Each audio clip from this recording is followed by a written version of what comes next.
नमस्ते प्रणाम, मेरे यूट्यूब चैनल पे आप लोग का स्वागत है। और देखिए बहुत ठंडी उंडी लग रहा है हम लोग को, वीडियो बना रहे हैं, तबीयत सही नहीं है। आप लोग सुनिएगा, ढेर सारा प्यार दुलार आशीर्वाद जरूर दीजिए। बहुत दर्द भरा पूर्वी निर्गुण गीत है, आप लोग सुनिएगा, ढेर सारा प्यार दुलार आशीर्वाद जरूर दीजिए। कमेंट पे नए हो चैनल को लाइक सब्सक्राइब जरूर करिएगा प्लीज़, और कमेंट करके ज़रूर बताइएगा कि हम लोग का गाना आप लोग को कैसा लगा।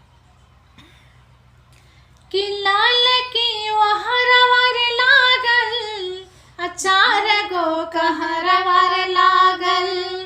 लाल की वहरवर लागल, कि चार गो कहरवर लागल, कि चार गो कहरवा टांगल। कि आहे जिधना अकावने नगरिया डोलिया जाई हो राम। आहे विधना कवने नगरिया डोलिया जाई हो राम। उत्तर की दक्षिणवा जाई, पूर्व की पश्चिमवा जाई, पूर्व की पश्चिमवा जाई। उत्तर के दक्षिणवा जाई, पूर्व के पश्चिमवा जाई, पूर्व के पश्चिमवा जाई। विधि के बिढ़वा केहू ना बचावे आई, कि विधि के विधनवा बा केहू ना बचावे आई। कि आहे विधना कवना नगरिया डोलिया जाई हो राम। आहे विधना कवने नगरिया डोलिया जाई हो राम।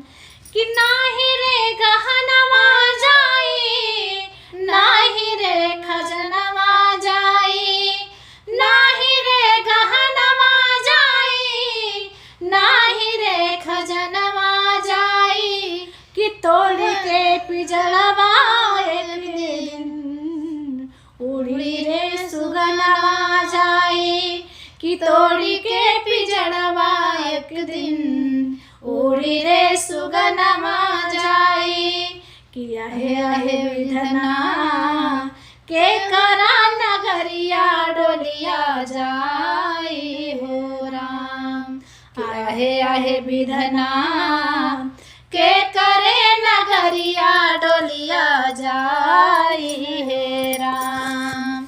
कि लाल की वहारा मारे लागल, चार गो कहरवा टांगल। कि लाल की वहारा लागल, चार गो कहरवा टांगल, कि चार गो कहरवा टांगल। कि आहे विधना अकावने नगरिया डोलिया जाई हो राम। आहे विधना कवने नगरिया डोलिया जाई हो राम। हम लोग का गाना कैसा लगा आप लोग सुनिएगा, ढेर सारा प्यार दुलार आशीर्वाद जरूर दीजिएगा।